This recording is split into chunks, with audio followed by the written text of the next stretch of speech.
Please. I beg you. Divorce me and leave. I've inherited a high-rise apartment, and you're nothing to me. My husband said this and got down on his knees. I was delighted and took something out of the drawer. Okay. Here you go. Divorce papers. I left immediately, just as my husband wanted. My name is Nancy, a 34-year-old office worker. I've been working for the advertising company, where I started working after graduating from university. At first, I didn't know anything, but after 12 years, I seemed to be making progress automatically. I am now in a position to lead my junior employees as a department manager, and work hard every day. I love this job so much that I can work as much as I want, and I found myself to be negligent on my private life. You're in a bad place. You can't keep being a workaholic. I was told that by a close friend, and it's career women like Nancy who are accelerating a low birth rate. I've been thinking I could be single for the rest of my life, but after being told this by a friend who has had 5 children, I started to seriously think about partners and marriage. Hey, Mom, do you still want me to get married? What's going on all of a sudden? Do you have a fever or something? No, I don't. I explained to my mother what my friends had said to me, and asked her what she thought. Then my mother laughed and said, I didn't expect much from you. But then she said, But when I think about you in a wedding dress with the children you would give birth to, I get excited. I knew it. That's because it's about my beautiful daughter. I'm happy about everything. Well, my son has already fulfilled my dream of his marriage and grandchildren, so. That's true. I have a younger brother who is 4 years younger than me, and he has already been married for 3 years, and has 1 child. Since both he and his wife work, they live with steady income. When I see them building a happy family, I certainly think marriage is a good idea. However, I completely forgot how to meet people. I don't even remember how to fall in love, because I haven't been in love for a long time. I even thought it would be very bad. Then a colleague of mine heard about the story, and decided to organize a group blind date. You and I are left on the shelf, so be humble. She gave me a warning. I guess she meant that we shouldn't be picky. That's right. I've worked hard at my job, but as a woman, I haven't worked hard at all. So here, I'll talk to all sorts of people, while watching the situation without asserting myself too much. At that party, my colleague and I were the older pair as expected. The men were all in their late 20s, and about 5 or 6 years younger than us. But they were all down to earth and easy to talk to, and I simply enjoyed this party. We changed seats in the middle of the party, and talked to the man next to me about various things. That was Mike, who would later become my husband. Mike was very friendly and cheerful, but not childish and didn't look younger. Moreover, he and I had the same taste in music and we talked a lot. We then exchanged contact details and we started meeting up. There was just a live concert of an artist we both liked in common, so we went to see it together. Then we went on a drive, had tea at a cafe, and went for drinks, and then got closer and closer, and we ended up dating. I thought I had forgotten how to love, but it didn't matter when I fell in love. We just enjoyed our time together so much. After we started dating, a year passed in the blink of an eye.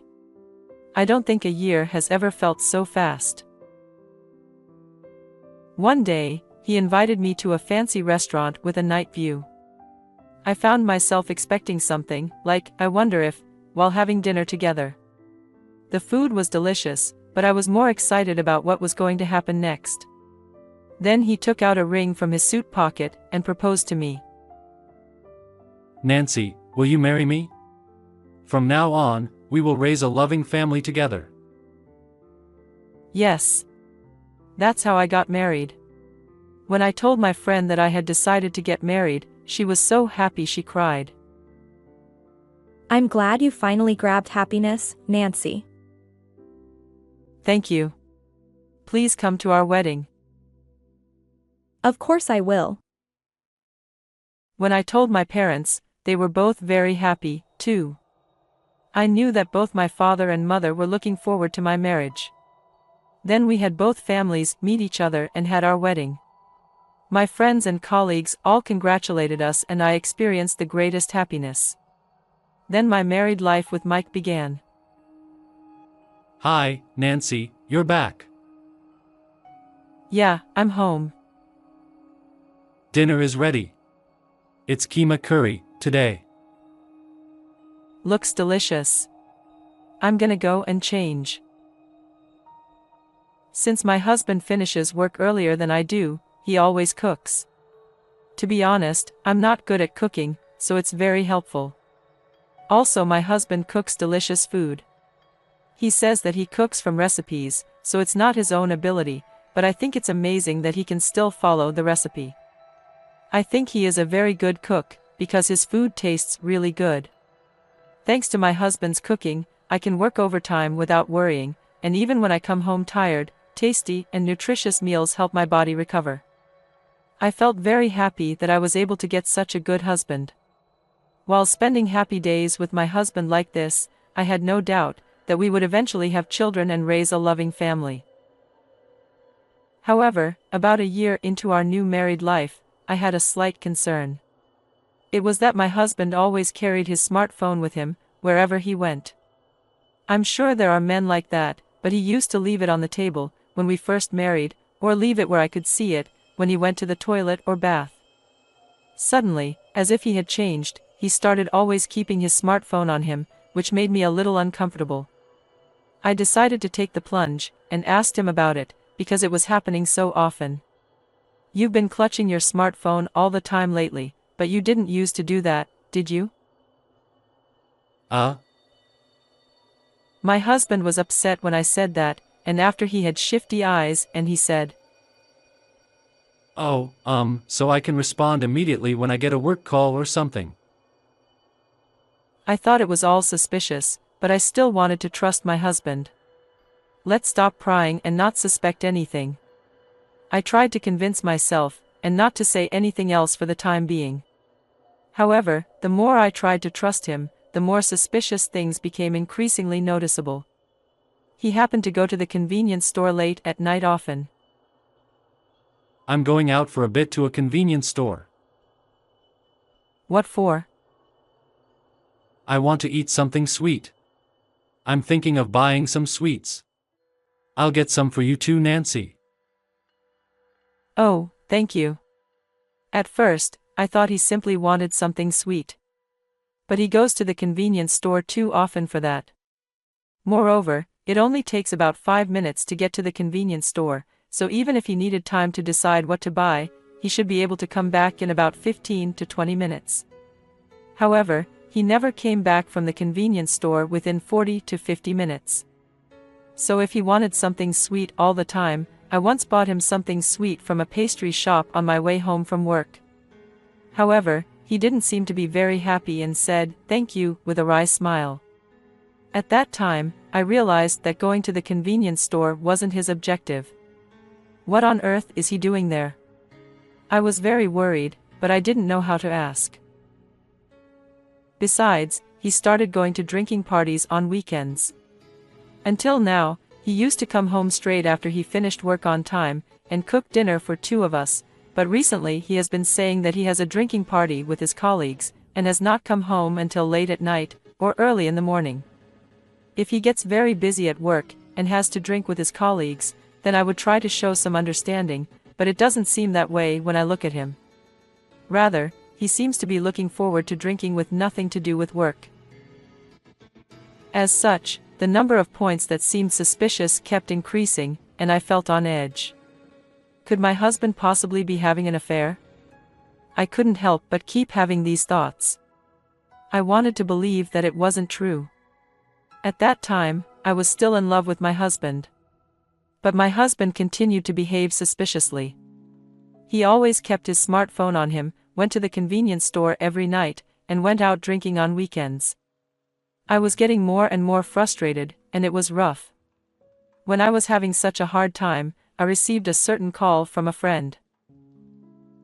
Hey, Nancy, you're not divorced, are you? What's going on? It's so out of the blue. I was surprised to be asked such a thing suddenly. Then my friend said, Your husband came to the real estate agency where I work. Real estate agency? My husband and I haven't talked about moving or getting a house built. Why would he go to a place like that? As I was thinking this, my friend sounded a little uncomfortable, saying, the truth is, my friend told me a surprising fact. He had visited a real estate agent with a woman I didn't know. I've never spoken to your husband directly, so I don't think he was aware of me. But I was at your wedding and I know what he looks like, and I recognized that it was the same person when I first saw the name written on the form, so it was definitely your husband. Oh no, I felt like I had been hit on the head with a blunt object. My husband, in fact, was having an affair.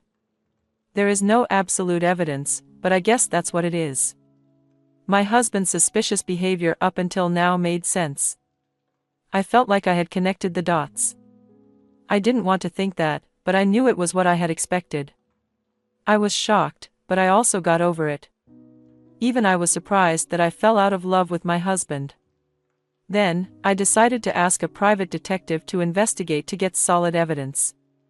I could no longer be kind to my husband. He talks to me pretending to be natural, but I would get annoyed because the affair flickered in my mind. So I was often cold to him, which got him stumped. Are you in a bad mood? No, not really.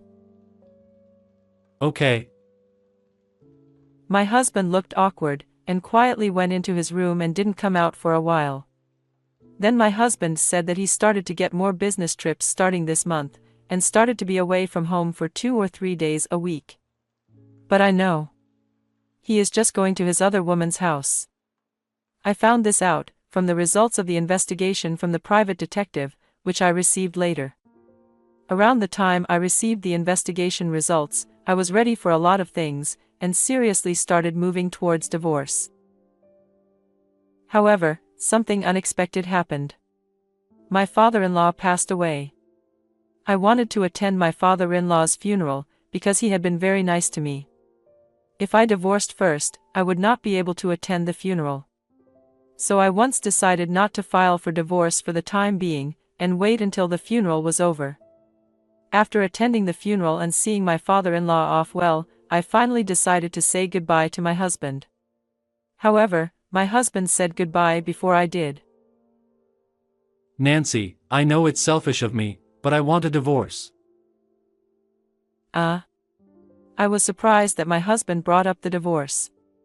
Since the affair had been going on for a long time, I thought he was just playing around without divorcing me, so I asked, why?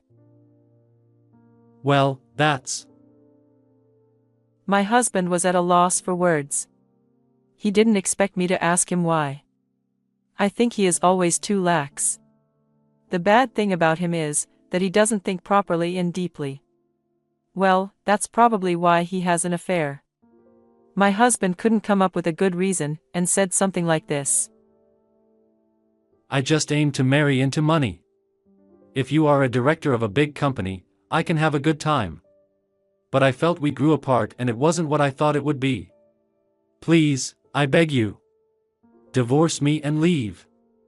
You're nothing to me, since I inherited the high-rise apartment. He said it and got down on his knees. Apparently, when my father-in-law passed away, he inherited the room that my father-in-law owned. So he said I was nothing to him. How selfish he is. But I was planning to divorce him anyway, so I was glad that he brought it up first. With glee, I took something out of the drawer. Okay. Here's the divorce papers. My husband didn't think I had a filled-in divorce form. Why do you have them ready? Because I wanted to divorce you too. I told him.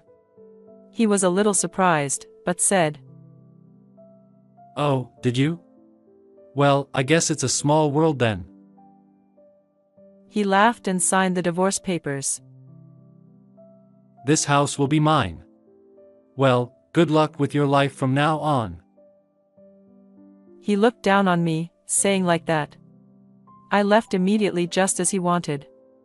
However, my plan wasn't over yet. I had already rented a new room, so I was able to move right away. Also, I sent a certification of contents to his workplace. Then, I received a phone call from him immediately. Why did you send me the certification of contents? Well, because I need to have you judged for your wrongdoing, don't I? I know you're having an affair. I'll make sure you pay me compensation. That's... My husband didn't think his affair had been exposed, apparently. He sounded upset, but he soon returned to his triumphant attitude. Well, I inherited the high-rise apartment, so it's nothing and it doesn't bother me to pay that. Okay. Good to hear. It's about $40,000 combined for yours and the other woman's. 40,000. Well, I guess if I sell the high-rise apartment, should be able to manage that. He said it, but he was quite upset. I told him a certain fact. I'm sorry, but I don't think you'll ever sell that high-rise apartment. What? Why not? Well, first of all, that high-rise apartment is quite old, about 20 years old. Since it's second-hand, it won't sell in the first place. Secondly, even a taller apartment will be built next to that high-rise apartment next year. Then the view from the high-rise apartment becomes worse all at once. So the value is going down rapidly. What the heck? He apparently did not know about it. Oh, and you will have to pay inheritance tax and such, so be aware of it. It sounded like he was no longer listening and did not respond. I thought it was enough and hung up the phone. Then I claimed compensation from my husband and his other woman through my lawyer. As I predicted, the high-rise apartment my husband inherited couldn't be sold, and he seems to be in serious trouble. I heard that they had no choice but to start living in the high-rise apartment, but it is old-fashioned and the high floors make it inconvenient and difficult to live in. On top of that, the maintenance costs are so high that they are having a hard time making ends meet. Even if they want to cash out that high-rise apartment, they can only sell it at a low price, so they can't take the plunge. I heard this story from a mutual friend, and thought it served them right. Meanwhile, I am living comfortably on my own in a newly rented apartment. I don't want to romance for a while, so I'm just going to keep working and I'll be a good daughter in other ways, like gifting a trip to my parents. Thank you for watching. How did you like today's story? Please subscribe to our channel. See you in the next story.